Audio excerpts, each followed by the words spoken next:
It's time for Tech Talk Live. What episode number is this, Richard? I know people pay attention to 72, I think. 72. All right.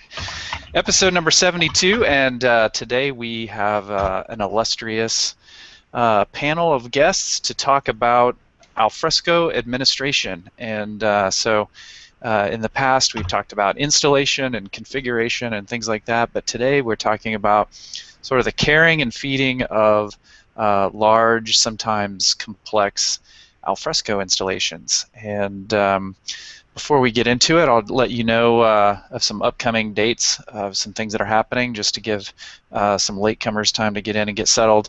Tech Talk Live, the next Tech Talk Live is February 5th. And in that episode, we will be talking about the hackathon that happened in Barcelona and Boston. And we'll have Nathan McMinn talking about the different projects that were started and some finished and published during the day-long hackathon that we had at Alfresco Summit. So I'm looking forward to that one. And then we do a regular office hours session, just Richard and I. It's an hour-long hangout similar to this one, but basically with a no set agenda, where we just talk about issues facing the community, what's been going on since the last time we talked, upcoming meetups, things like that. And the next one of those sessions is on February 21st. And I don't know of any upcoming meetups. I guess it's a little early in the year to have too many meetups going on. Richard, do you know of any? We just had Dubai. Yep. Then didn't Sweden? Somebody announced on Google Plus recently about a meetup. Oh, okay. I'll figure that out. Countries. Yep. All right. I'll figure that out. Make sure it's on the calendar. All right. Well, let's get started. Let's go around the room here and introduce everybody. Alex, why don't we start with you? Why don't you say your name and kind of who you work for and what you do? Okay. Hi, everyone. My name is Alex. I'm the Director of Operations for Alfresco. So overall in charge of IT and our systems. I think my main reason for being here is primarily one of the admins responsible for all the Alfresco instances that we have installed and configured within Alfresco itself internally. All right, very cool. So when we have a problem getting our Alfresco documents at 2 a.m. on a Saturday, Alex is the guy that we ruin his weekend. So he knows his stuff. Oh, I didn't know we could. I need to get your phone number, Alex. I wasn't aware that was a service that you provided. It's awesome. Ian is next up. So Ian is a customer of ours. He works at UC Berkeley. Why don't you tell us a little bit more about that, Ian? Yeah, hi. My name's Ian Crew. I am the sysadmin, or the head Alfresco administrator for our Alfresco instance, which we refer to as the Research Hub. We make it available to all 50,000 faculty, staff, and students on the UC Berkeley campus as a sort of general-purpose collaboration tool. It's mainly a fairly lightly customized version of Alfresco Share. We currently have just over 11,000 users. Wow, that's awesome. Do you have an idea of how many of those are concurrent at any given time, or that's 11,000 registered? We changed platforms recently, and I don't have that number handy. The last I checked it, which was maybe 7 or 8 months ago, it was 50 or 60 concurrent, but that's probably gone up quite a bit since then. Okay. All right. Very cool. Next up, we have Steve Rigby, also from Alfresco. So welcome, Steve. Hello, thank you. So I'm Alfresco's DevOps manager, and my primary responsibility is for our cloud products. Cool. So the difference between what Alex does and what Steve does, Alex, among other things, is in charge of the internal installation that we run for internally, where we keep all of our documents in an Alfresco server. Steve runs Alfresco in the cloud, which is a SaaS offering of Alfresco available free to get started, and then with per user plans beyond that available at my.alfresco.com. So that's the difference. So all right. So where should we jump in? I mean, the topic today is administration. Richard, Richard you didn't get a chance to introduce yourself, but everyone knows you. Yeah, but I will introduce the topic really briefly. That, yeah, please. So there were two ideas for this topic. One was that Ian suggested we have it, which is a great suggestion. The other is that Antonio Soler, one of our senior, I guess he's now a technical account manager, he gave a great lightning talk at Summit on the daily life of an Alfresco admin in Barcelona, and he listed about 5 things that every admin should do on a regular basis with a repository involving database maintenance and disk maintenance and things like that. Antonio expects to join. He's just getting out of a training, so hopefully he'll join us and be able to share his insights. But we thought, Jeff and Ian and I were talking about, let's get some of these people that maintain Alfresco systems and find out what their list of daily tasks are, weekly tasks, that everybody should know about to keep their systems healthy. Yeah, I mean, maybe we ought to start by going around to each panelist and just talk about kind of maybe what are the daily or regular challenges that you face, and sort of maybe the top, I don't know, preventative measures, or, what are if someone came up to you and said, I'm about to do an install that looks just like yours, what are the top things that you would tell them to help them be successful? Maybe we should start there. You want to start with Alex? Yeah, well, I'm happy to go first. I mean, the one thing I will say regarding all the instances that we run within Alfresco, we've got one key installation that differs from a lot of others. The one thing that we do most regularly on that is update it. So one of the things we do is we're taking the releases that come from our engineering team, and we're installing them on our production Alfresco server that everyone in the company uses. We're often doing that before it's actually released to the customers, so we get ahead of the game. What that allows us to do is obviously find anything that production data might cause an issue for a customer, for example. So that's kind of where our primary focus is, but on top of that, we're obviously doing the in-depth monitoring of how the system looks, how the system's handling disk monitoring and everything like that. The one area where it can often cause us issues is the indexing, so Solar indexing, so making sure that we keep that consistent. All right, yeah, I mean, in Antonio's lightning talk, he mentions the 3 pillars of any Alfresco install: the app server, the database, and the disk. And just focusing on, he sort of went through his talk and gave tools and tips for keeping all 3 of those pillars as strong as possible to keep Alfresco healthy. I thought that was a good way to look at it. And you mentioned upgrades. I mean, we could probably fill an entire hour at least on upgrade best practices. I would think you and your team probably do more upgrades to Alfresco on a more frequent basis than most of our customers do. But have you seen anything that you would tell people to help make their upgrades go smoother? Well, one thing that we've done, and it's less so in our internal IT compared to in Steve's team, but it's the automation around doing the upgrades. So repeatable processes is key to us to get smooth upgrades. So we've scripted a lot of our upgrades, and we've taken the human out of doing the upgrade. So where possible, internally we run a script. That script for us checks Bamboo for the latest build. If it likes it, it takes it, and we'll deploy it. Steve and the guys in his team for cloud take it a step further. But the advantage of scripting it and taking the human out, it means that you're doing it the same way every time without having laborious runbooks. And I saw a nodding head from Ian there, so Yeah, most definitely. For us, uh, we are in a clustered environment, but it's a fairly small cluster. But still, that means that we have 6 Alfresco instances, 2 dev nodes, 2 QA nodes, 2 production nodes, and keeping all of those consistent, across all 3 layers and both nodes. I've also written scripting so that.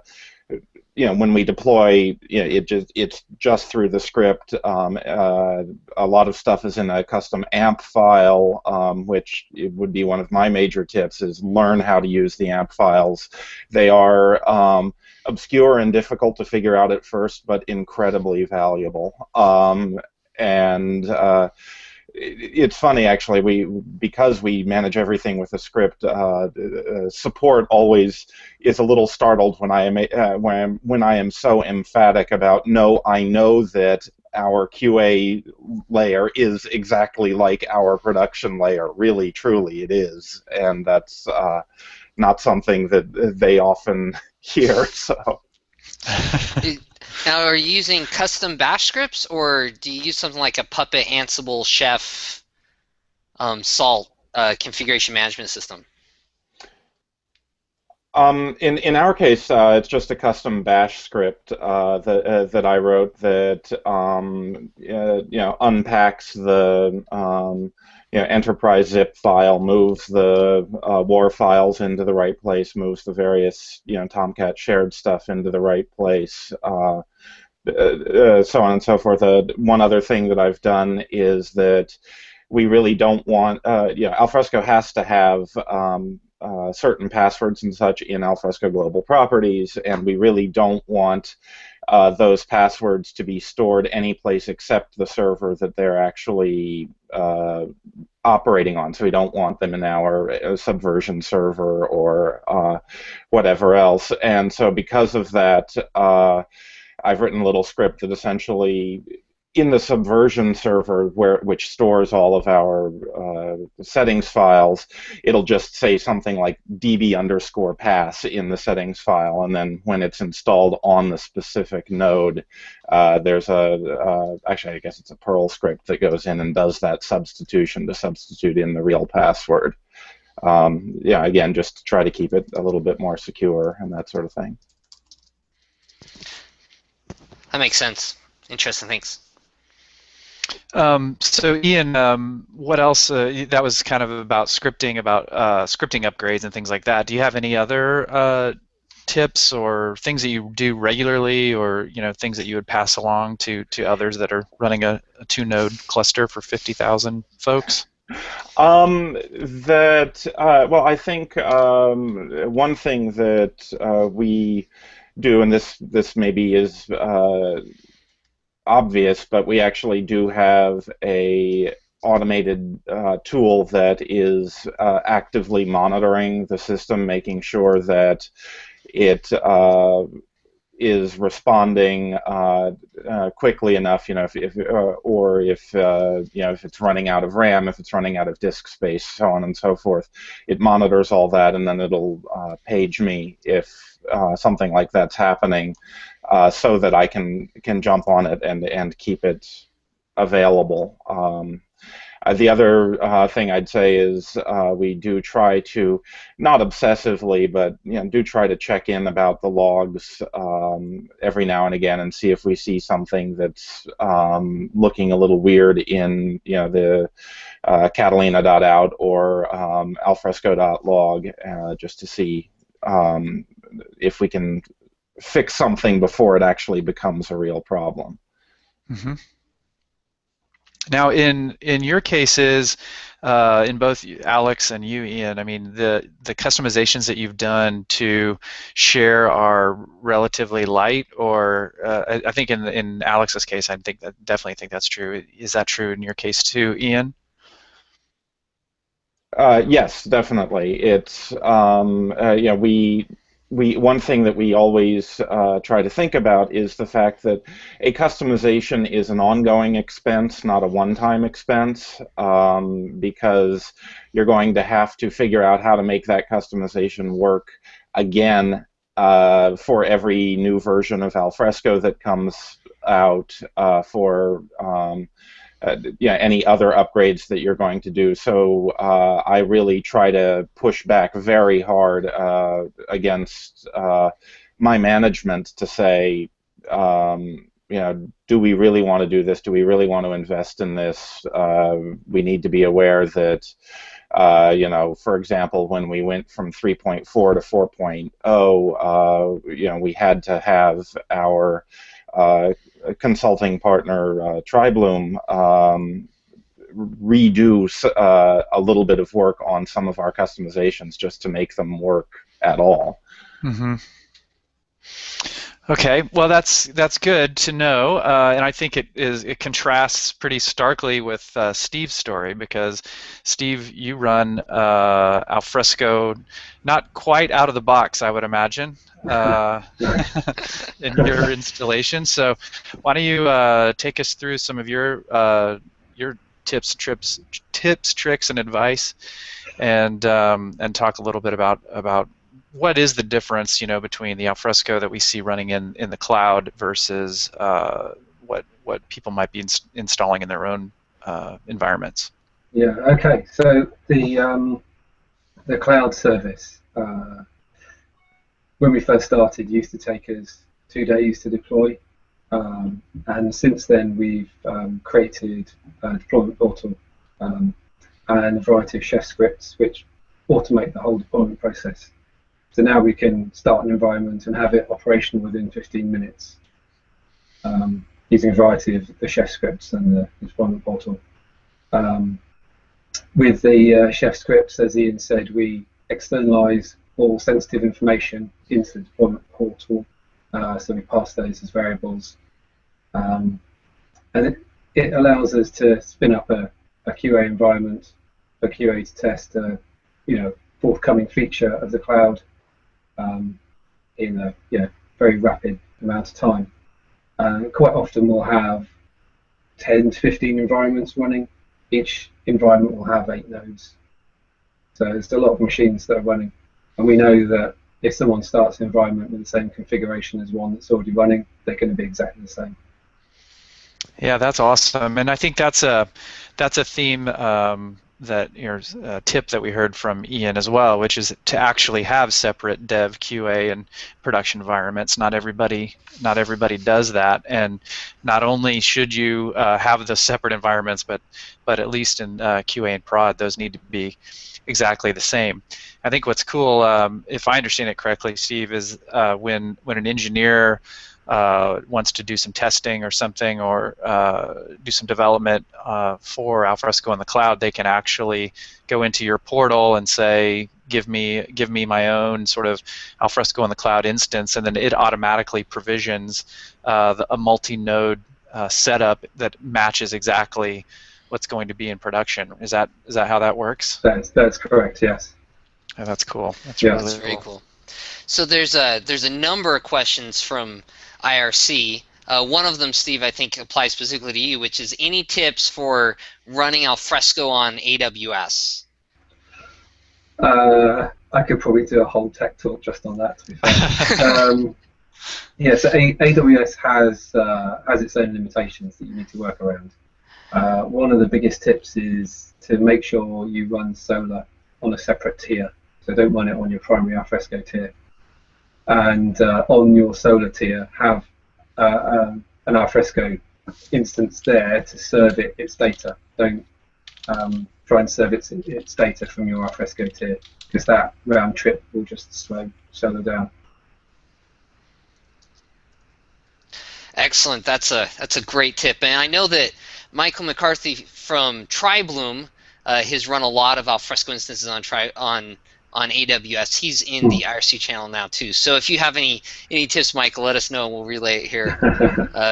Douglas is the one that asked the question. If you have any follow-up questions too, let us know. But I think that's a great tip to keep Solar on a separate tier. Definitely. McCarthy says, yeah, that's a huge subject. It should be its own Tech Talk Live at some point. Another tip is use the C3 machines. They're fantastic. Much better than the existing things they had. Excellent. And does anybody on the panel use New Relic with your Alfresco install to monitor performance? Oh, we have Antonio. Hi. Do you hear me? Antonio. Where's Antonio? I don't see Antonio. He's waving at us. Huh. Maybe I can only see him. Do you hear me? You've got a private session with Antonio right now. I don't know. I can hear you, Antonio. I can see him. Oh, hi guys. How are you? Sorry for the delay. I've been on a training all the day, and I got the notification late. That's excellent, Antonio. We were just discussing Alfresco deployed on AWS instances, and one of the questions from the IRC channel was if anybody uses New Relic to monitor performance on their Alfresco instance and how that has worked out. So we used to for the cloud, and we now use App Dynamics instead. We actually find that to be a bit more useful. The transaction tracing through all the tiers. You can trace a transaction from the moment it started all the way through all the different tiers to find any hotspots. That's actually really powerful. And that's App Dynamics? Yeah. That's a new one for me. I'll have to look that up. Excellent. And another question from the audience is if anybody's any tips for running Alfresco specifically in a Windows environment. And I know Antonio's had to help a number of our customers on that topic. I don't know if anybody else on the panel has done much deployment on Windows. The last time I deployed on Windows was 2007 at my last company, so I'm afraid I'm out. I will say there is a little thing that not everybody knows. When we use Alfresco in Windows, normally the bundle comes with Tomcat. There is something called the Tomcat Service Manager. There is a tool called Tomcat 6W on the Tomcat bin file. That's quite useful to monitor the Tomcat status on a Windows machine, and it's the only way to get a JSTAG of the Tomcat machine. So I would recommend everyone checking how to use that Tomcat Manager on Windows because not everybody knows where it is or how to change the memory settings. You know, the XMX setting is not immediate. So yeah, that's my advice. Excellent. So Sujay, Tomcat Manager, that's the tool you need to look into for Windows. That sounds like it helped a lot. So thanks for the advice. Also, just generally, whether it's Windows or Unix, I'll admit to have never used Alfresco on Windows. Is the day zero configuration guide is quite helpful and well worth looking at. I'm not sure though if that's available only to enterprise folks or if that's available publicly at this point. I'm not sure about that one. I'll take that as an action. I'll figure that out, and we'll post it in the notes if no one else knows off the top of your head. So I'll take that as an action to figure out day zero config guide. I know that Gab's sort of clustering blueprint document thing. That's not the official title, of course, was just recently published and made available to everybody. So I think it's called the Benchmark and Scalability Guide to Alfresco 4. Dark Star's question about when it makes sense to shift to a clustered install, and how does your backup scenario change when you're running an Alfresco cluster? And we had a little bit of conversation before we realized we were off the air, and it sounded like the consensus between all of the panelists is that our switch from a single node to a cluster was more based on the need for high availability than it was based on the need for scalability and performance. I don't believe there was any nuance to that. It sounded like a unanimous that's the case. Steve I did mention the difference between high availability failover in your cluster. As Ian pointed out, being able to take a node out when there's a problem, take it out of the load balancer rotation and fix it, or be able to do an upgrade by by changing nodes in the load balancer. But and then we talked about that and the difference between that and a disaster recovery environment. And Steve gave some good detail on building a disaster recovery environment in AWS. Would you mind reviewing some of that, Steve? Sure. So we use RDS, and we do database backups from there, as well as using the RDS snapshot facilities.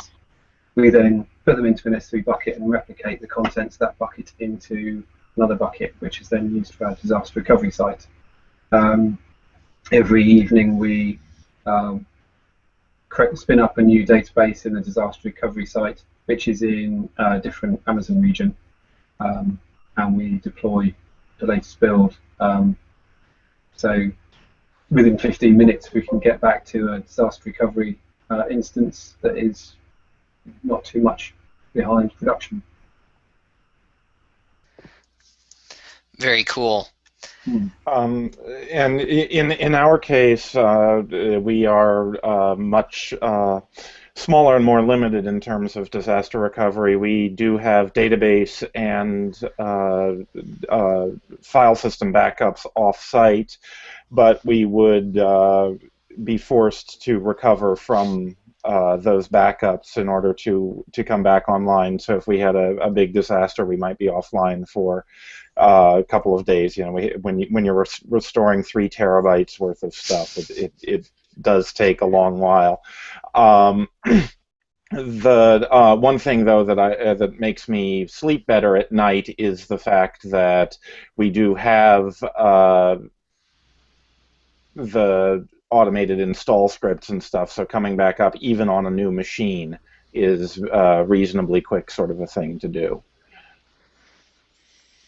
Now, I agree that the cluster is usually more of a high availability thing and less of a scalability thing, but isn't there a point where, you know, the number of concurrent users that you have would require you to go to a multi-node cluster with a load balancer in order to handle a certain volume? Anybody?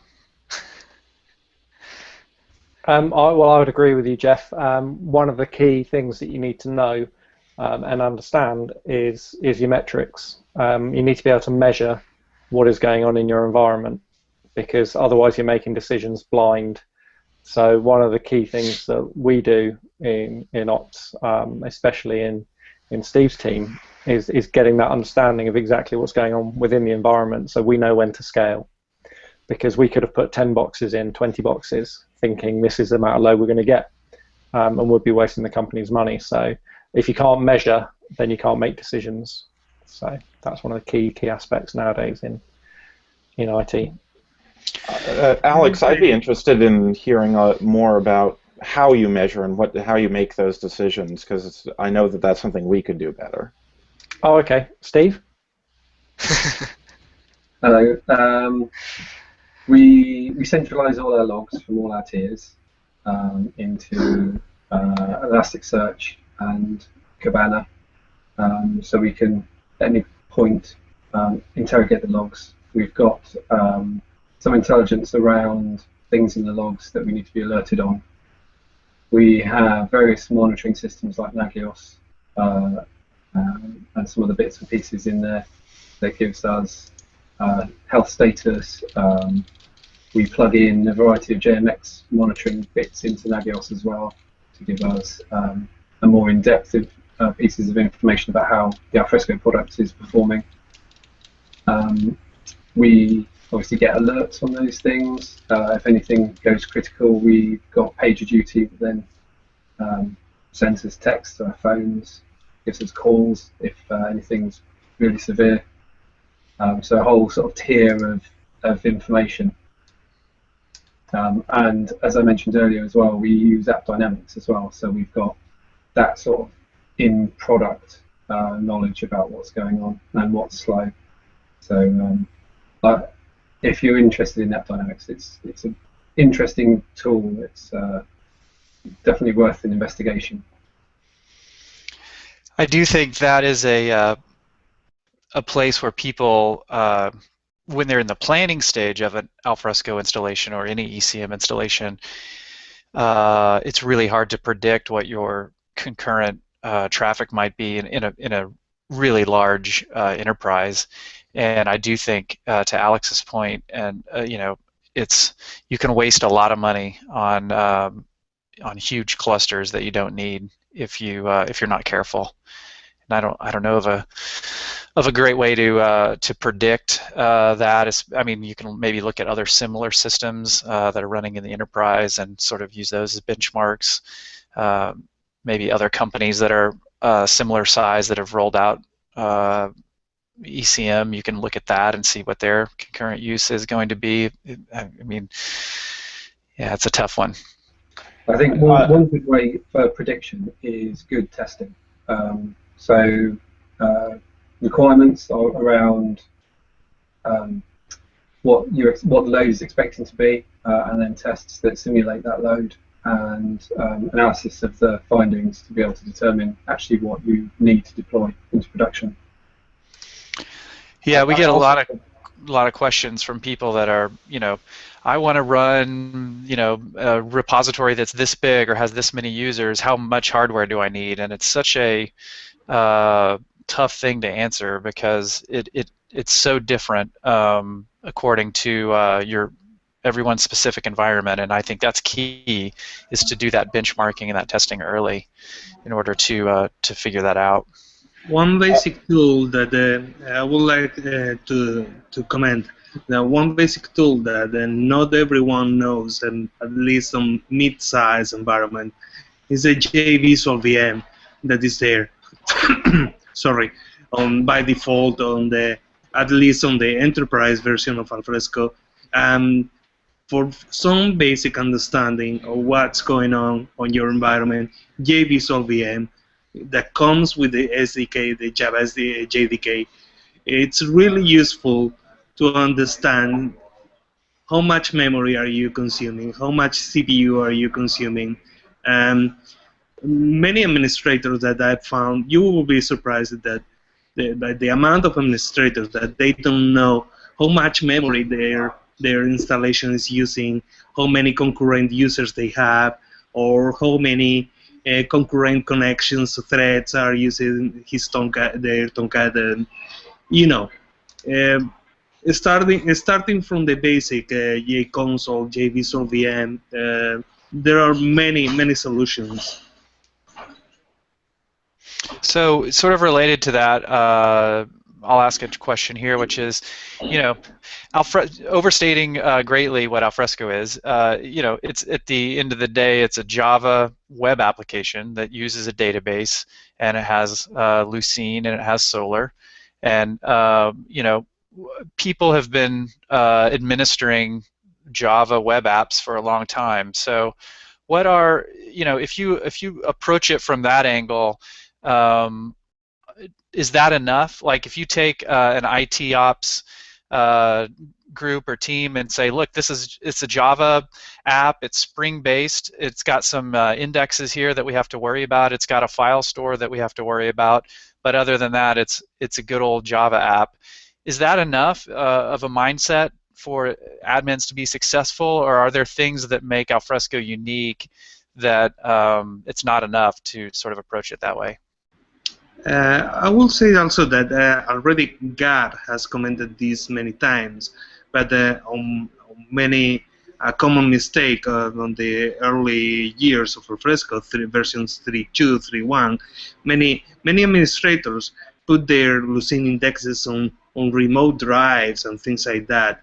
We depend a lot on the performance and the bandwidth with these Lucene indexes. When you're using Lucene, I mean, not you with the new architecture with Solr, putting these indexes in slow hard drives, on network hard drives, with the high amount of concurrency that Lucene have, especially with the current price that the solid-state drives.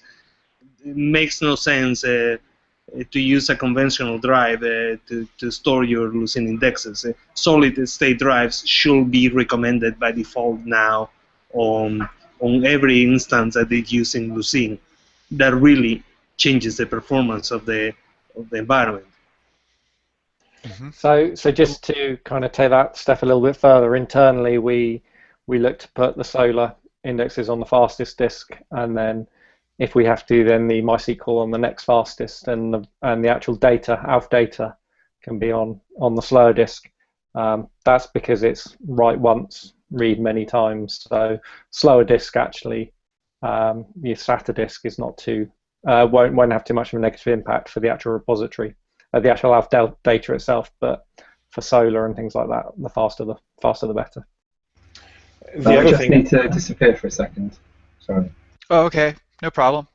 The thing I'd chime in here is that we have actually found it very helpful to be running Alfresco in a virtualized environment. We don't use Amazon S3 and EC2, but we have our own internal virtualized environment. It's VMware ESX based thing. And that allows us to, if things are running slowly, add more RAM to a system really very quickly. We don't have to order something and then take the whole system down. It can often be added live even, or just with a very simple restart. The other thing is I'd second the comment about knowing what your environment is like. In our environment, one of the things that we've run into real trouble with performance-wise is that we have a lot of researchers that store very high-resolution TIFF images, and therefore they have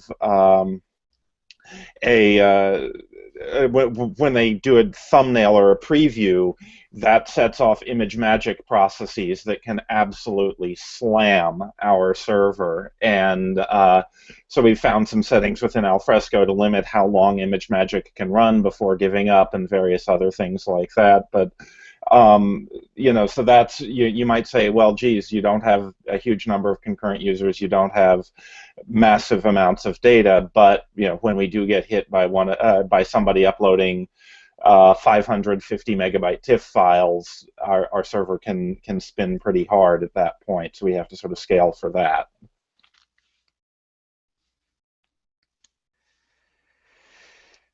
That's an excellent point. I had a question on the earlier conversation about the indexes and keeping on fast disk. Is that for a long time in Alfresco 4 we have both Lucene and Solar available. Solar's kind of considered the new stuff, but for a long time there were still some dependencies on Lucene. In your environments, do you recommend using Solar all the time, or are there still use cases where Lucene is preferable? We use Solar simply because that's the way the product's moving, and we haven't done any customizations that would warrant sticking with Lucene. So that would just be my point on that. Excellent. I was going to ask Antonio specifically, but just lost him. So I guess that's the consensus: is Solar's the way. Well, we are still on Lucene, but largely because we haven't yet had the time to really investigate Solar and confirm that all of our customizations will in fact work with Solar. Again, this goes back to a point I made earlier about a customization being an ongoing cost. Yeah, anyway, I'll leave. Also, I would like to come back to the problem that you mentioned before about not being able to access through the JMX when using Amazon virtualization. We thought about this. I developed. You mentioned I developed a nice AMP that is now available in addons.alfresco.com. The support tools. It's a set of tools with the help of the Alfresco product management. Even this is not an Alfresco official tool. It will help administrators that don't have direct access, or there are firewalls in the middle blocking their access to the JMX. many customers, they have an OS administrator, and there is also the Alfresco administrator, two different persons, and there is a third database administrator, and you have to arrange or to liaise with three of them to do some checking. We wrote with the new functionality in Alfresco 4.2 exposing the JMX objects through JavaScript. This tool allows us, or would allow all the enterprise customers to the new admin console to check and to change things. The thing Alfresco 4.2 is going to be really a step forward on this way, controlling remotely via JMX and remotely administering your environment. Yeah, it's a very cool tool, and people that are interested can check out your lightning talk and get some screenshots, a little more information on that tool. Yeah, very cool. We did talk a little bit about some of the conversation in the channel while we were off air, but Michael McCarthy made a bunch of points about AWS and the importance of making sure you run your content store in that you use persistent content. It can be easy to stick stuff on disks that will disappear on AWS. He also points out that the TriBloom team's done a lot of work with Alfresco on Amazon. We should have another tech talk on that topic. But he points out that because Alfresco's I/O bound, there's some techniques you can take to speed that up. Somebody asked about making our configuration scripts that we've talked about available to the community.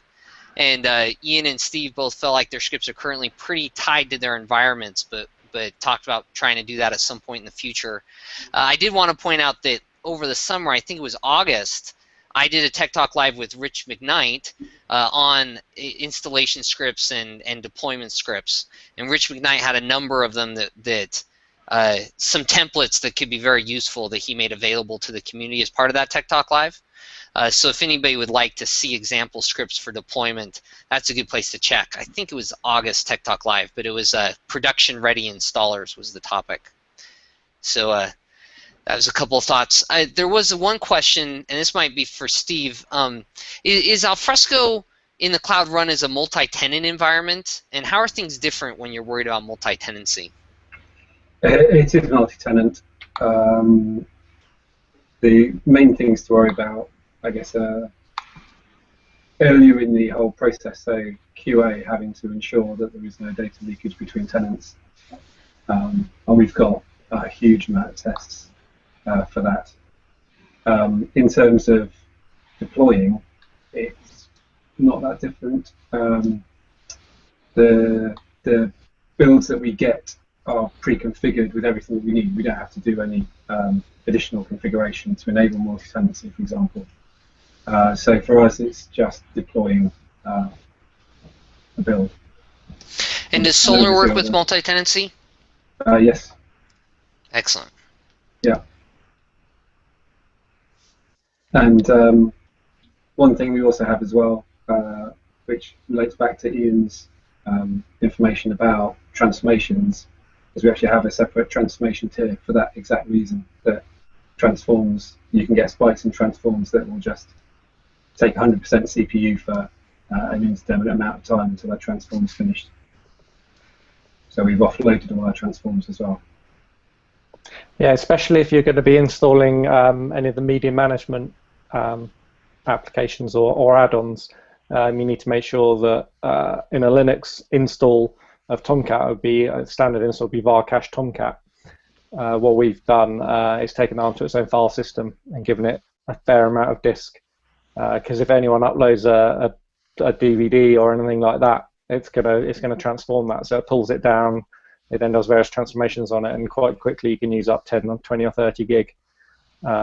So taking that off to its own file system and giving it some serious amount of disk is a good idea. That's a great tip.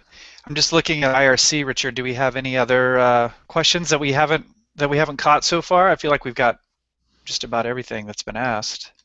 Tony pointed out that Tony De La Fuente pointed out his backup and recovery tool. That was one of the top-rated presentations at Summit, and something that any sysadmin should look at to make it easier to take backups of your repository and bring them back when needed.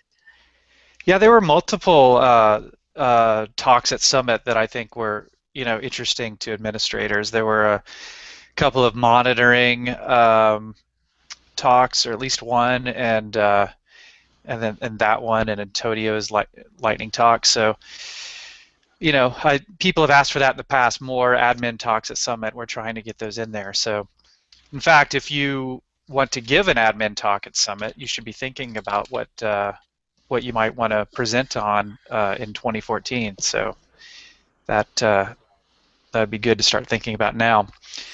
Well, we're at the top of the hour, and again, I apologize for the just complete fail of Hangouts there halfway through. So hopefully people will be able to just watch both recorded videos, and it won't be an issue. And I want to thank everybody for joining us today. This is really cool. This is one of the bigger panels that we've had on Tech Talk Live. I think it worked out really well. Any parting thoughts from any of the panelists here on I don't know, tips, tricks, words of wisdom? One that I'd contribute, which is probably not going to make me popular with the Alfrescans in the audience, but oh well, is that we have implemented a policy here saying that when Alfresco comes out with a new version, for example 4.2.0, we won't upgrade our production service until 4.2.2 or 4.2.3 is out. Especially back when we did the 3.4 to 4.0 upgrade, we came dangerously close to getting burned by not having that policy in place, and so I have now just put my foot down and said until the first couple of service packs are out, we are not taking it into production, and that's so far served us pretty well. I think that's a pretty common policy in IT shops for any software package. I don't think it's unique to Alfresco, so you don't Totally, have to feel bad about saying that. I feel exactly the same way about everything. I'm telling people the same thing with the newest version of Mac OS 10. Don't upgrade until 10.9.2 comes out. Oh, I can plus one that as someone who got a little anxious. I'm still regretting that upgrade. So. Though it's worth recognizing that the jump from a major version release like 4.0 needs more caution than 4.1 to 4.2. Those are not as big a change. Yep, that's a good point. All right, I'm just checking the IRC. I think we've got everything addressed there. Somebody's pointing out that BART, the backup and recovery tool that Tony put together, does work well in a clustered environment. So if you're running a clustered environment and you want to use the backup and recovery tool that Tony created, there should be no problem with that. So, all right, great. Well, let's bring an end to Tech Talk Live, and we will join you again on February, I'm looking at my thing here, February 5th, and we'll be talking about the hackathon, and I guess that's about all we've got time for today. So thanks again, panelists, everybody. I appreciate your time. It's good to see you, and hopefully you'll join us again and we'll do this again sometime. Very educational. Thank you very much. See you guys later. Thanks. Sorry for the delay.